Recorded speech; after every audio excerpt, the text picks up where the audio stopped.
Hey, Emma here. This week, I want to talk to you about your subconscious chatter.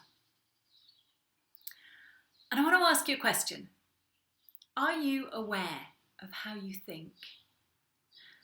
Now, most people go, well, yeah, of course I am, Emma. And they'll say that without even thinking.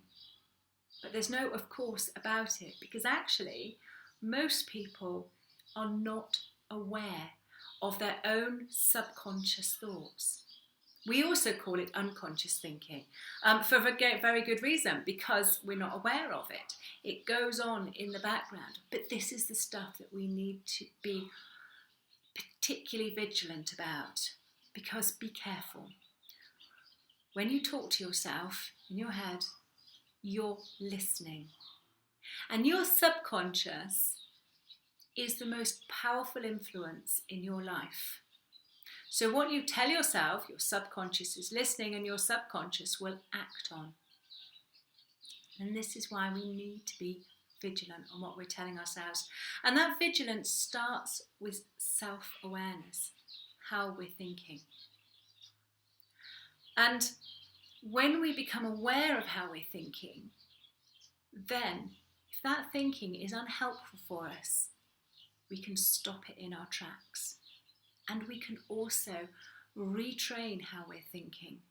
We can feed our mind with positive information, positive stuff that will form new beneficial neural networks. So we will get into the habit of thinking in a positive way.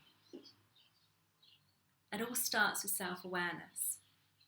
And I see many people, as a hypnotherapist and a coach, I see a lot of people who are just not aware that they're thinking in a negative way.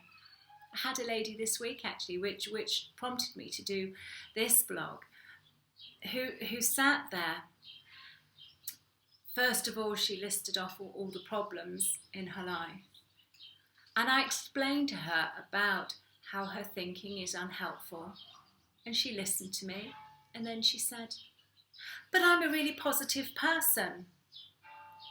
And I had to say, well, no, you're not.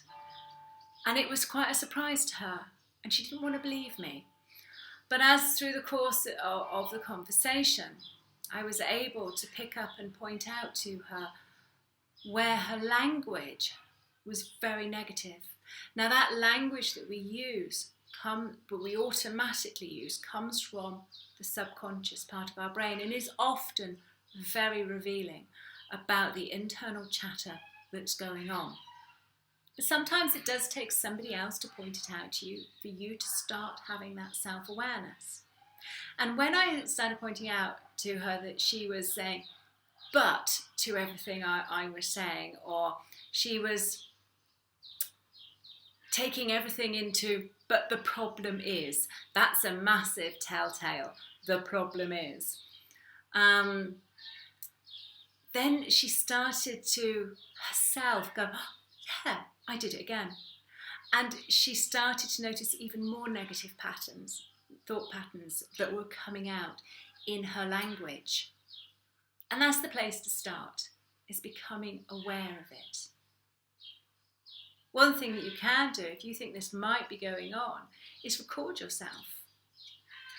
Talk about a subject, record it, or write, just do some free writing about a subject and then go back afterwards, let it come from your subconscious and go back afterwards and then look at where you've made negative limitations on yourself or your thoughts coming out very negative.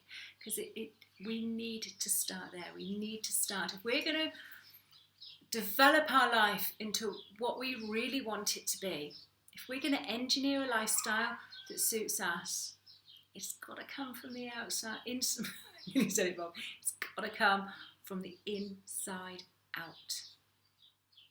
If it's not, then you might have all the luck in the world. You might win the lottery tomorrow, whatever. It's never going to be fulfilling.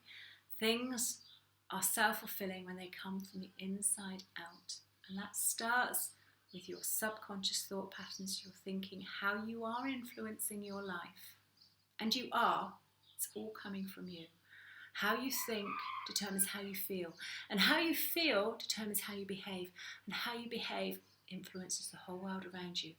So start with those thought patterns and that awareness. Let's get it right.